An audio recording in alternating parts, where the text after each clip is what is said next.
IDs. So that's basically how to use an apostrophe. So it's a no-no to use an apostrophe S when you are referring to a certain noun to be used as in its plural form. Okay, so going on. Okay, just hope we could finish this. Brackets or parentheses. Brackets, sometimes also called as square brackets or parentheses, are used to enclose comments, clarifications, or corrections added by someone other than the original writer, as well as to supply missing letters or words within a quoted material.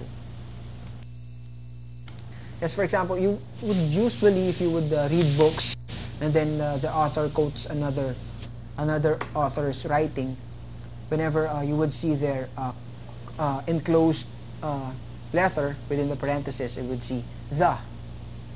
You would see the letter T of the word the is enclosed.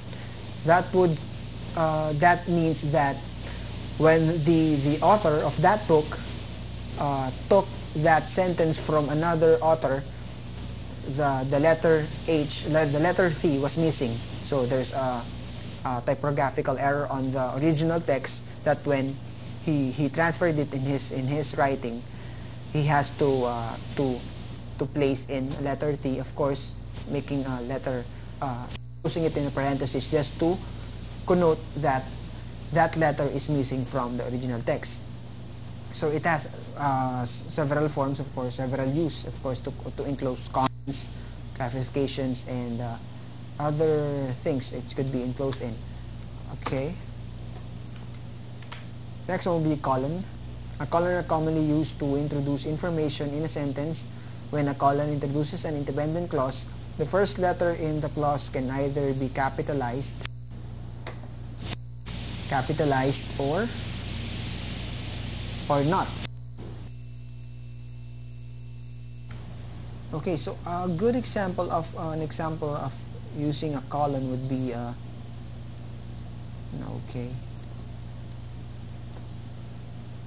okay, so Jason could draw three things well: colon, flowers, of course, and then of course it follows enumeration. So basically a statement followed by enumeration should be started with the colon. So for example, we say students are required to submit these things. So a colon and then start the enumeration. And other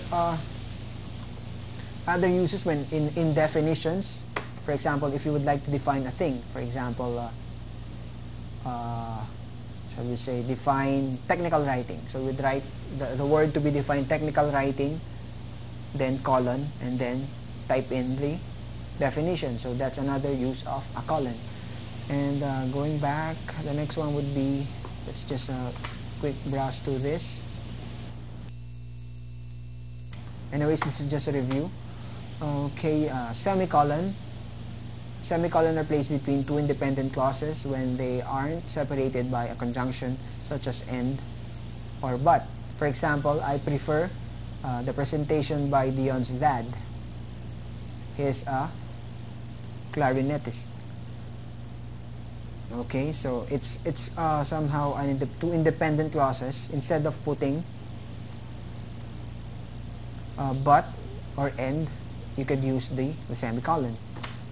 A comma. The comma is the most versatile of the punctuation marks because it is so common we sometimes overlook its value. But in the publishing industry, the comma is critical. Critical in the sense that the use of comma may connote something, and the not using comma may connote something and something else. So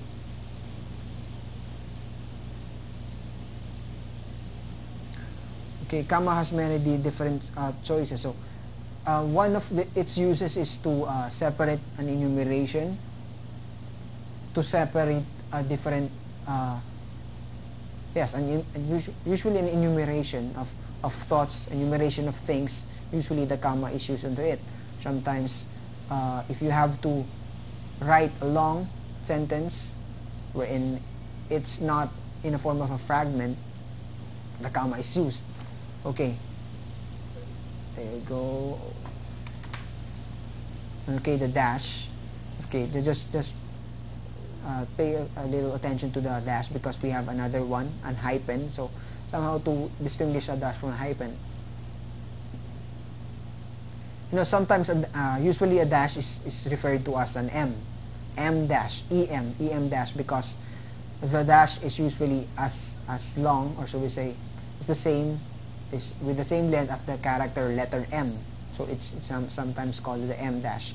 Are used to emphasize for emphasis, for interruption.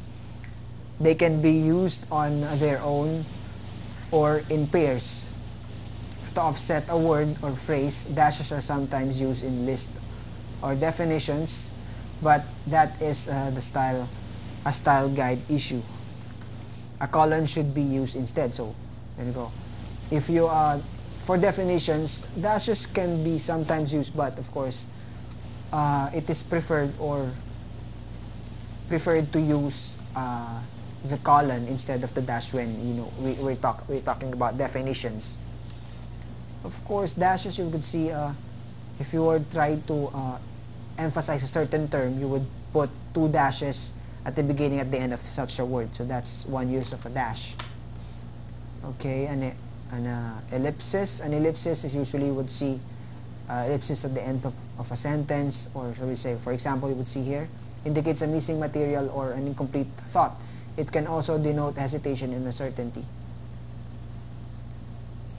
An example would be, there you go, an enumeration, 1, 2, 3, 4. So instead of writing the whole enumeration until 100, so one thing would be 1, 2, 3, 4, comma, and then insert the ellipsis and then 100. So that's it.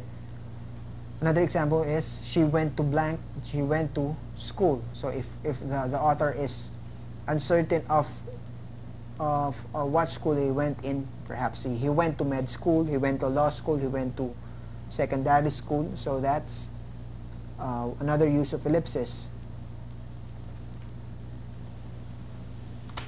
Okay, so another one with an exclamation point, an exclamation mark. Exclamation mark should be used carefully, except in dialogue. So